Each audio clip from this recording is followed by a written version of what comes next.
आज हम शुरू करने जा रहे हैं यूनिट 8। यूनिट 8 जो हमारे इस पेपर का अंतिम यूनिट है, सोशियोलॉजी की अंतिम यूनिट है। यूनिट 8 का आज टॉपिक है change and transformation in Indian society, अर्थात भारतीय समाज में परिवर्तन और रूपांतरण को हम समझेंगे।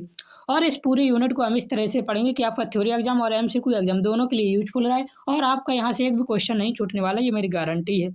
इस यूनिट में हम मुख्य रूप से ये टॉपिक पढ़ने वाले हैं, जिसमें पहला होगा हमारा कास्टिज्म, जातिवाद, कम्युनलिज्म सांप्रदायिकता, पॉलिटिक्स राजनीति, नक्सलिज्म भी हम यहाँ पे पढ़ेंगे, नेशनल इंटीग्रेशन भी हम पढ़ने वाले हैं। तो चलिए बिना देरी के आज का ये टॉपिक स्टार्ट करते हैं।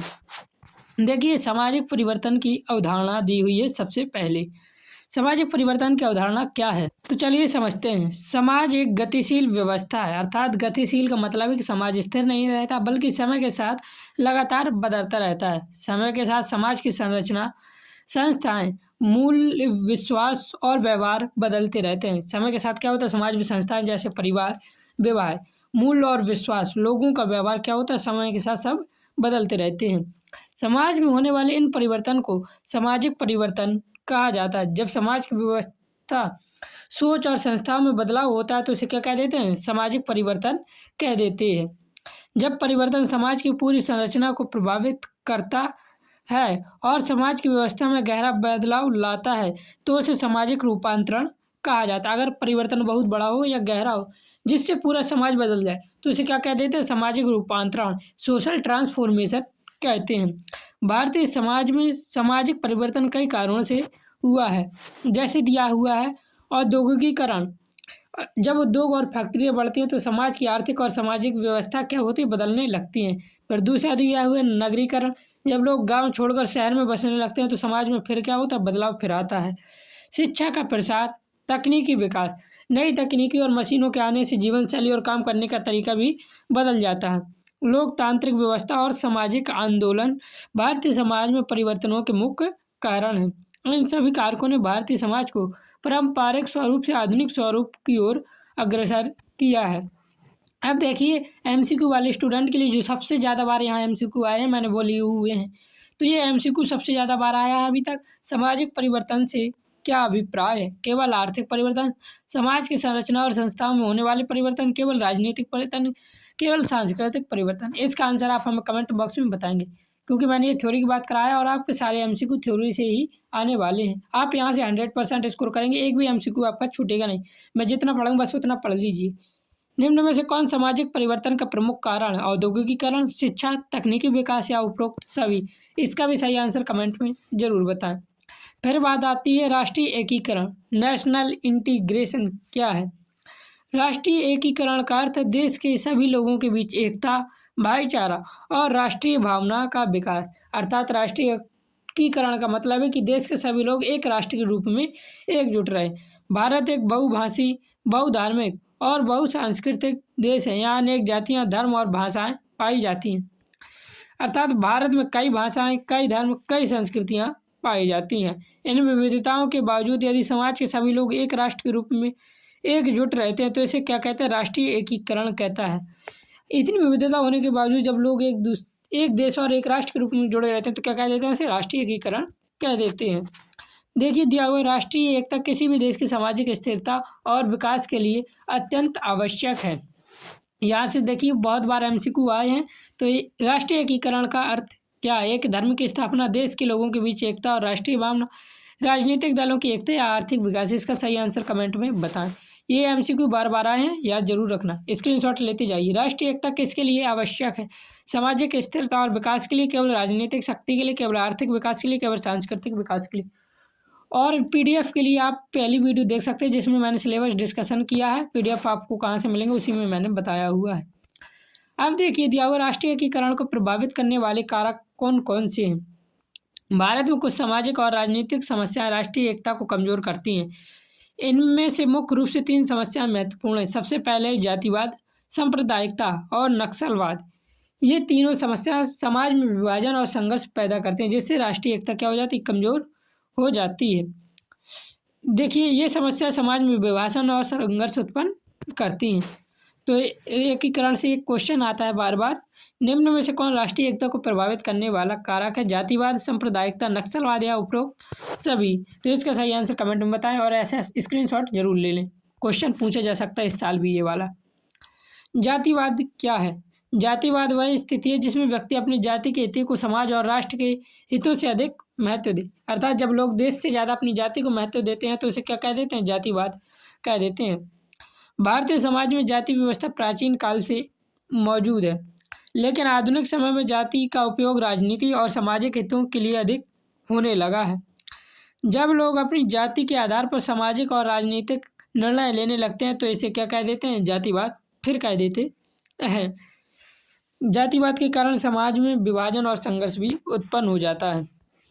जातिवाद के कारण समाज में सामाजिक विभाजन, प्रतिस्पर्धा और संघर्ष जैसी स्थितियां उत्पन्न हो जाती हैं। अर्थात जातिवाद से समाज में समूह के बीच की दूरी, प्रतिस्पर्धा और झगड़े भी बढ़ जाते हैं। जातिवाद से देखिए सबसे ज़्यादा पूछे गए प्रश्न, ये प्रश्न आपके एमसीक्यू में आने की उम्मीद है। जातिवाद से क्या अभिप्राय है? सभी जातियों की समानता, अपनी जाति के हित को सर्वोपरि मानना, वर्ग संघर्ष या धार्मिक संघर्ष? इसका सही आंसर जरूर बताएं। फिर दूसरा क्वेश्चन जो सबसे ज़्यादा पूछा गया वह है जातिवाद का परिणाम क्या होता है? सामाजिक एकता, सामाजिक विभाजन, आर्थिक विकास या राजनीतिक स्थिरता? इसका भी सही आंसर आप कमेंट में हमें बता सकते हैं। कमेंट में बताएं या नहीं, याद जरूर कर लेना, स्क्रीनशॉट ले लेना या फिर पीडीएफ हमारी ले लेना। भारतीय राजनीति में जाति की क्या भूमिका है? तो भारत में लोकतांत्रिक व्यवस्था के कारण चुनाव प्रक्रिया बहुत महत्वपूर्ण है। चुनाव के समय कई राजनीतिक दल जातीय समीकरणों के आधार पर उम्मीदवारों का चयन करते हैं। अर्थात कई बार चुनावी राजनीतिक दल किसी क्षेत्र की जातीय जनसंख्या देखकर उम्मीदवार चुनते हैं। कई बार मतदाता भी अपनी जाति के उम्मीदवार को ही वोट देते हैं। कभी कभी क्या करते हैं लोग अपनी जाति के व्यक्ति को ही वोट देना पसंद करते हैं। इसे जाति की राजनीति कहा जाता है और जाति की राजनीति करने का सबसे अच्छा उदाहरण है अखिलेश यादव, जिनकी छवि अभी भी खराब है। अखिलेश यादव नहीं, बस इनकी पार्टी कह सकते हैं, साइकिल की जो है, तो सबसे अच्छा उदाहरण है जाति की राजनीति करने के लिए। वैसे समाजशास्त्री रजनी कोठारी ने अपनी पुस्तक कास्ट इन इंडिया पॉलिटिक्स में बताया कि भारतीय समाज में जाति एक महत्वपूर्ण शक्ति बन चुका है। तो यहाँ से क्वेश्चन पूछा जा सकता है कास्ट इन इंडियन पॉलिटिक्स किसकी पुस्तक है? तो याद रखना रजनी कठोरी की है। इन्होंने इसमें क्या बताया? जाति एक महत्वपूर्ण शक्ति बन चुका है भारतीय राजनीति में, तो ये देखेंगे। अब देखिए दिया हुआ सांप्रदायिकता। सांप्रदायिकता क्या है? तो सांप्रदायिकता क्या है? सांप्रदायिकता वह स्थिति है जिसमें किसी धर्म के लोग अपने धर्म के हित को अन्य धर्मों के हित से ऊपर मानते हैं। अर्थात जब कोई धर्म अपने हित को दूसरे धर्म से ज़्यादा महत्व देने लगे तो उसे क्या कह देते हैं? सांप्रदायिकता कह देते हैं। जब धर्म के आधार पर समाज में भेदभाव और संघर्ष उत्पन्न हो जाता है तो उसे क्या कहते हैं? सांप्रदायिकता कहते हैं। तो याद रखना ये। भारत में कई धर्मों के लोग रहते हैं, हिंदू, मुस्लिम, सिख, ईसाई चारों हैं भाई भाई, और बौद्ध धर्म। यहाँ से देखिए दिया हुआ है यदि धर्मों के बीच सहयोग और सहिष्णुता बनी रहती है तो समाज में शांति रहती है। इसलिए हमें सभी धर्मों के साथ मेल मिलाप रखना चाहिए। लेकिन जब धार्मिक पहचान को राजनीतिक या सामाजिक संघर्ष का आधार बनाया जाता है तो सांप्रदायिकता उत्पन्न हो जाती है। तो यहाँ से भी क्वेश्चन पूछे जाते हैं, अभी देखेंगे कैसे पूछे जाते हैं। सांप्रदायिकता राजनीति क्या है? जब राजनीतिक दल या संगठन धर्म के आधार पर लोगों को प्रभावित करने का प्रयास करते हैं तो इसे सांप्रदायिकता राजनीति कहा जाता है। अर्थात जब नेता धर्म के आधार पर वोट मांगते हैं तो इसे क्या कहते हैं? सांप्रदायिकता राजनीति कहते हैं। और धर्म के आधार पर सबसे ज़्यादा वोट किसने मांगे हैं? मोदी जी ने। हाँ, तो हम सबका उदाहरण लेंगे, याद रखना। सांप्रदायिकता राजनीति समाज में विभाजन पैदा करती है, राष्ट्रीय एकता को कमजोर करती है। भारत का संविधान धर्मनिरपेक्षता के सिद्धांत पर आधारित, अर्थात सभी धर्मों को समान व्यवहार से देखा जाएगा और सभी धर्मों को समान संरक्षण दिया जाएगा। इसलिए ना ही हमें सांप्रदायिकता वाले लोगों को वोट देना, ना ही जातिवाद वाले लोगों को वोट देना है। इनको वोट देकर क्या करना? अपना काम निकलवाना है। राज्य सभी धर्मों के साथ क्या करता है? समान व्यवहार करता है। तो सांप्रदायिकता का अर्थ क्या है? सभी धर्मों की समानता, अपने धर्म को अन्य धर्मों से श्रेष्ठ मानना, धार्मिक सहिष्णुता, सामाजिक समानता। इसका आंसर थोड़ा सोच समझ के जरूर देना, गलत हो सकता है आपका।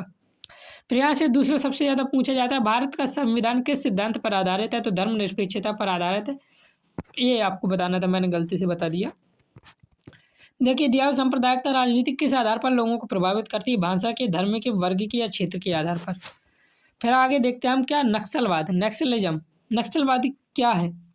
तो नक्सलवाद की शुरुआत कब हुई थी? 1967 में पंजाब में पश्चिम बंगाल के नक्सलवाली नामक स्थान से हुई थी। तो पहले देखते हैं नक्सलवाद क्या है। नक्सलवाद भारत की एक गंभीर सामाजिक और राजनीतिक समस्या है। नक्सलवाद की शुरुआत 1967 में पश्चिम बंगाल के नक्सलबाड़ी नामक स्थान से हुई। इसी कारण इसे नक्सलवाद कहा जाता है। तो 1967 में पश्चिम बंगाल में नक्सलवाड़ी गांव से यह आंदोलन शुरू हुआ था, इसलिए इसे क्या कह देते हैं, नक्सलवाद कह देते हैं। नक्सलवाद आंदोलन क्यों हुआ था, तो इसका कारण है नक्सलवाद आंदोलन मुख्यतः उन क्षेत्रों में विकसित हुआ जहां भूमि का असमान वितरण था, अर्थात जहां पे गरीबों का शोषण होता था, गरीबी और बेरोजगारी अधिक थी, आदिवासी और गरीब वर्गों का शोषण हो रहा था। तो जहाँ पे कुछ लोगों के पास ही ज़मीन थी, गरीब और आदिवासी शोषित हो रहे थे, वहाँ नक्सलवाद जैसी समस्याएं पैदा हुई थी। नक्सलवाद सामाजिक और आर्थिक असमानता में विरोध उत्पन्न हुआ, लेकिन इसे हिंसात्मक तरीकों का उपयोग किया गया। नक्सलवाद आंदोलन में कई बार हिंसा और हथियारों का उपयोग किया जाता है। यह एक आंदोलन है, लेकिन इसमें क्या कर लिया जाता है, हिंसात्मक तरीकों का प्रयोग कर लिया जाता है, अर्थात इसमें हिंसा की जाती है। तो यहाँ से क्वेश्चन जो सबसे ज़्यादा बार पूछा गया है वह है नक्सलवाद की शुरुआत कब हुई। तो इसका सही आंसर आप हमें कमेंट में बताएं। और ये इंपॉर्टेंट है, very very important question, paper में 100% आएगा। हो सकता है किसी यूनिवर्सिटीज़ में ना आए, लेकिन ज़्यादातर यूनिवर्सिटीज़ में क्वेश्चन इस बार देखने को मिल सकता है। फिर देखिए दूसरा क्वेश्चन है, नक्सलवाद की शुरुआत कहाँ से हुई थी। झारखंड से, नक्सलवाड़ी पश्चिम बंगाल से, बिहार से, उड़ीसा से। तो इसका आंसर तो आप बहुत अच्छे से बता देंगे, नक्सलवाड़ी से। लेकिन यदि ये नक्सलवाड़ी नहीं दिया हो तो सिर्फ पश्चिम बंगाल दिया होगा ऑप्शन में आपके पेपर में। फिर देखिए दिया हुआ है, नक्सलवाद का मुख्य कारण क्या माना जाता है। औद्योगिकीकरण, भूमि असमानता और गरीबी, शिक्षा का प्रसार या शहरीकरण। तो इतने समझदार हैं आप, इसका सही आंसर जरूर बताएंगे। फिर देखिए राष्ट्रीय एकता को मजबूत करने के उपाय। राष्ट्रीय एकता को मजबूत बनाने के लिए समाज में कई उपाय आवश्यक हैं। सबसे पहले सामाजिक समानता और न्याय को बढ़ावा देना चाहिए, अर्थात समाज में सभी लोगों को समान अवसर और न्याय मिलना चाहिए। शिक्षा के माध्यम से लोगों में राष्ट्रीय चेतना विकसित करनी चाहिए। शिक्षा लोगों में देशभक्ति और राष्ट्रीय एकता की भावना विकसित करती है, लेकिन आजकल की सरकार चाहती है कि हम लोग क्या रहें, अशिक्षित रहें। जाति और धर्म के आधार पर होने वाले भेदभाव को समाप्त करने के लिए सामाजिक जागरूकता आवश्यक है। अब जाति और धर्म के आधार पर होने वाला भेदभाव करे तो कौन करे समाप्त। अखिलेश यादव जातिवाद हैं, मोदी जी क्या हैं, सांप्रदायिकता है, इनमें सामाजिक जागरूकता आवश्यक है। लोकतांत्रिक मूल्यों और संवैधानिक सिद्धांतों को मजबूत करके ही राष्ट्रीय एकता को सुदृढ़ बनाया जा सकता है। तो देखिए दिया हुआ है, यहाँ से क्वेश्चन पूछ लिया जाता है, कभी कभी ज़्यादा तो नहीं आता लेकिन पूछ लिया जाता है। राष्ट्रीय एकता को मजबूत करने का प्रमुख उपाय क्या है। सामाजिक न्याय, शिक्षा का प्रसार, लोकतांत्रिक मूल्य उपयोग सभी। तो इसका सही आंसर कमेंट में जरूर बताएं। इसके एक बार कंक्लूजन देख लेते हैं। यहाँ से थोड़ी बहुत हो सकता है क्वेश्चन आ जाए, लेकिन यहाँ ये पूरा सार है हमारे टॉपिक का, तो ऊपर से ही क्वेश्चन आएंगे, परंतु एक बार जरूर देखिए। भारत एक विविधताओं से भरा हुआ समाज है जहाँ अनेक जातियाँ, धर्म और भाषाएं पाई जाती हैं। इन विविधताओं के बावजूद राष्ट्रीय एकता बनाए रखना भारत के लिए अत्यंत आवश्यक है। जातिवाद, सांप्रदायिकता और नक्सलवाद जैसी समस्याएं राष्ट्रीय एकता के लिए चुनौती प्रस्तुत करती हैं। इसलिए ना हमें जातिवादी बनना है, ना हमें धर्मवादी बनना है, हमें ना ही नक्सलवादी बनना है। आंदोलन करना है तो उसे भी अहिंसा के तरीके से करना है। तो सबसे पहले हमें ये प्रयास करने होंगे कि अपने पास पड़ोस में जाति के आधार पर किसी के साथ भेदभाव ना करें। कोई अगले धर्म का है तो उसके साथ भी मेल मिलाप रखें। जब आप उसके साथ मेल मिलाप रखेंगे तो वो आपके साथ क्या करता है, धर्म के साथ मेल मिलाप रखेगा। नक्सलवाद जैसी समस्या राष्ट्रीय एकता के लिए चुनौतीपूर्ण है, तो नक्सलवाद जैसी समस्या भी ना है। आंदोलन करना है तो उसे शांतिपूर्ण तरीके से किया जाए। इन समस्याओं का समाधान सामाजिक न्याय, शिक्षा, लोकतांत्रिक मूल्यों और संवैधानिक व्यवस्था के माध्यम से ही संभव है। तो इस प्रकार हमारी सोशोलॉजी का कंप्लीट सिलेबस हो चुका है और अब आप 100% स्कोर करने के लिए तैयार हैं। मैं आपके लिए, यदि आप लोग कहेंगे तो मैं आपके लिए एक वीडियो लाऊंगा जिसमें 50 question very very important question होंगे। कुछ क्वेश्चन उसमें ऐसे होंगे जो इस थ्योरी से कंप्लीट नहीं हुए हैं, जैसे कितनी जनसंख्या वाले जगह को गांव कहा जाता है, कितनी जनसंख्या वाली जगह को शहर कहा जाता है, कितनी जनसंख्या वाली जगह को कस्बा कहा जा सकता है किस विद्वान के अनुसार। तो ये क्वेश्चन हमारे छूट चुके हैं थोड़े। तो यदि आप कमेंट करेंगे और तो हम इसकी वीडियो बना देंगे। आप ये पढ़ने के बाद आप 100% स्कोर कर तो सकते हैं, लेकिन हो सकता है एक दो चार क्वेश्चन आपके थोड़े से उसी से रिलेटेड आ जाएँ। तो कमेंट में ज़रूर बताएं आपको पढ़ना है या नहीं पढ़ना, आपके अनुसार ही होगा। और आप किस यूनिवर्सिटीज़ से हैं, यूनिवर्सिटीज़ का नाम भी कमेंट करके ज़रूर बताएं। जय हिंद, जय भारत, राधे राधे।